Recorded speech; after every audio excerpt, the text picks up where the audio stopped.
अंग्रेज उसे लाचार और तमाशबीन बने रहने पर मजबूर करते हैं। महाराष्ट्र के पालघर में जो हुआ वो देश के सामने है। लिंचिंग की घटनाओं पर खुलकर बोलने वाला कथित सेकुलर गैंग चुप्पी साधे बैठा है। अलवर और झारखंड में लिंचिंग की घटना पर दनादन ट्वीट करने वाले कांग्रेस के पूर्व अध्यक्ष राहुल गांधी चुप हैं। कांग्रेस के दिग्गज दिग्विजय सिंह ने अब तक पालघर की घटना पर मुंह तक नहीं खोला है। समाजवादी पार्टी के मुखिया अखिलेश यादव और मुलायम सिंह यादव की तरफ से कोई बयान सामने नहीं आया है।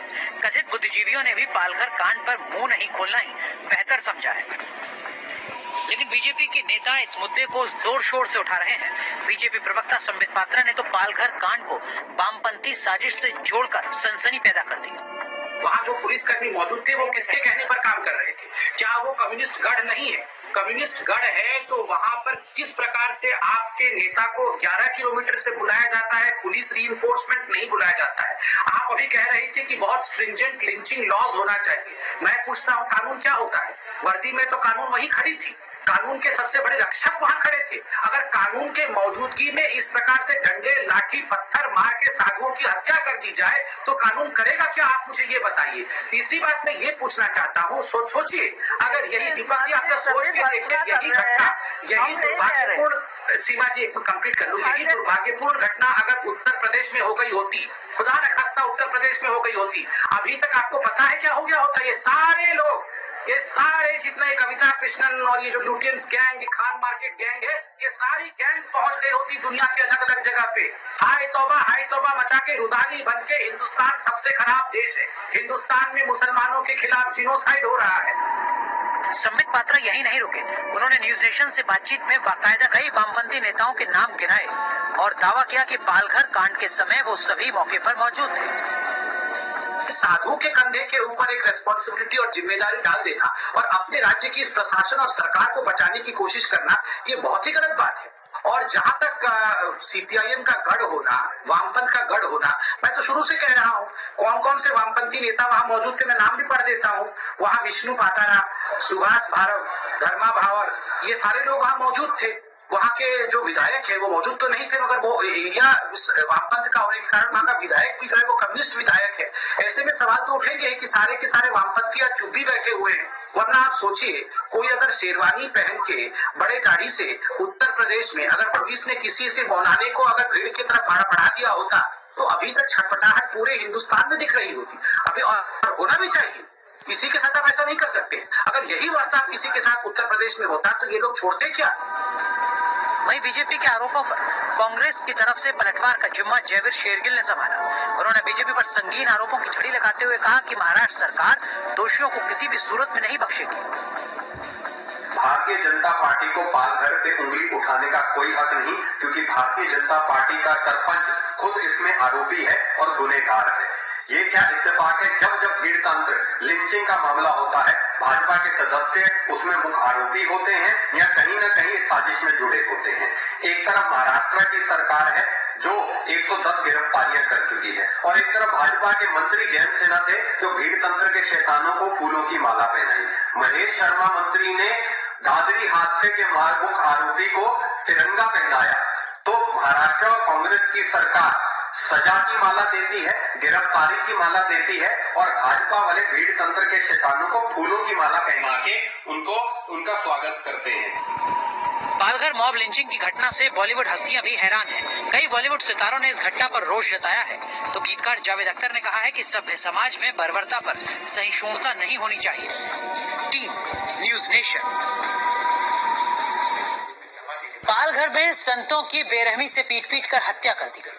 2 संतों के साथ उनके ड्राइवर को मौत के घाट उतार दिया गया। आइए आपको दिखाते हैं इस वारदात का सबसे स्याह हिस्सा, जिसमें एक बुजुर्ग संत पुलिस वाले के सामने भीड़ का शिकार बन गए।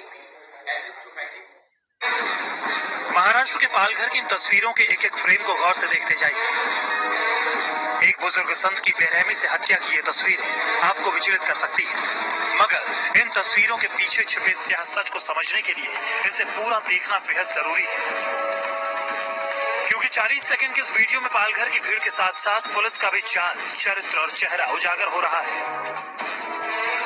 इस वीडियो में एक बुजुर्ग संत है और एक बुज़दिल पुलिस वाला, जिसके सामने है लाठी, डंडों और बांस बल्लों से लैस सैकड़ों लोगों की भीड़, जिसका मकसद ही था इस संत की मौत, और उस मकसद को कामयाब बनाया महाराष्ट्र पुलिस के इस जवान ने। ये आरोप यूं ही नहीं लग रहे, इन आरोपों का मजबूत आधार है ये वीडियो। इस वीडियो में साफ दिख रहा है कि भीड़ के दबाव में ये पुलिस वाला इस संत का हाथ पकड़कर दरवाजे से बाहर निकालता है। दरवाजे से बाहर निकलते ही वहां खड़े एक शख्स ने बुजुर्ग संत को पीछे से लात मारी,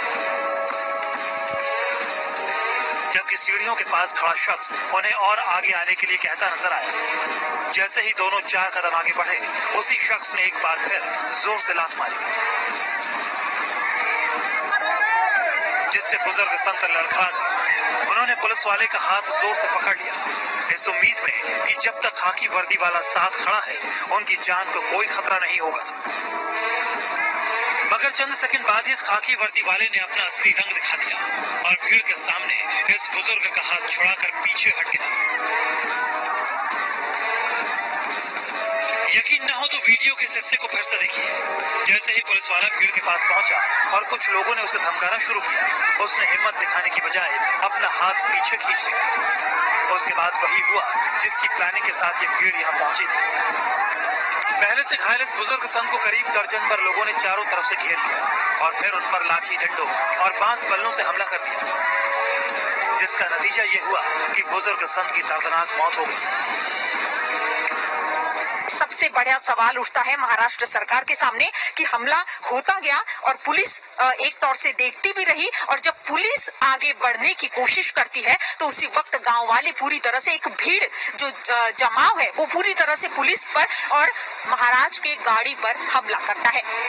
70 साल के मृतक संत का नाम कल्पवृक्ष गिरी महाराज है।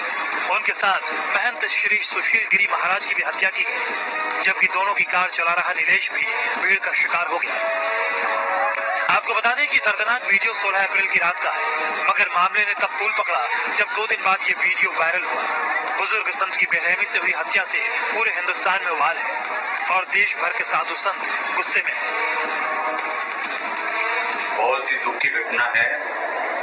श्रीपंत दस्ताम अखाड़े के 2 महात्माओं को बहुत बेरहमी से जो है उनका कत्ल कर दिया गया, और वो भी पुलिस संरक्षण में जो है कत्ल हुआ पालघर महाराष्ट्र में। तो बहुत बड़ी दुख है, पूरा भारत के सभी संतों को इस बात का दुख है।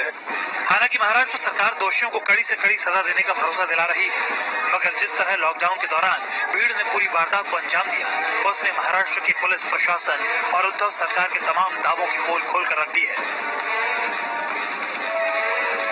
मुंबई से श्वेता गुमसे के साथ टीम न्यूज नेशन। भैया रुक रहे हैं कुछ देर के लिए, तुरंत हाजिर होते हैं।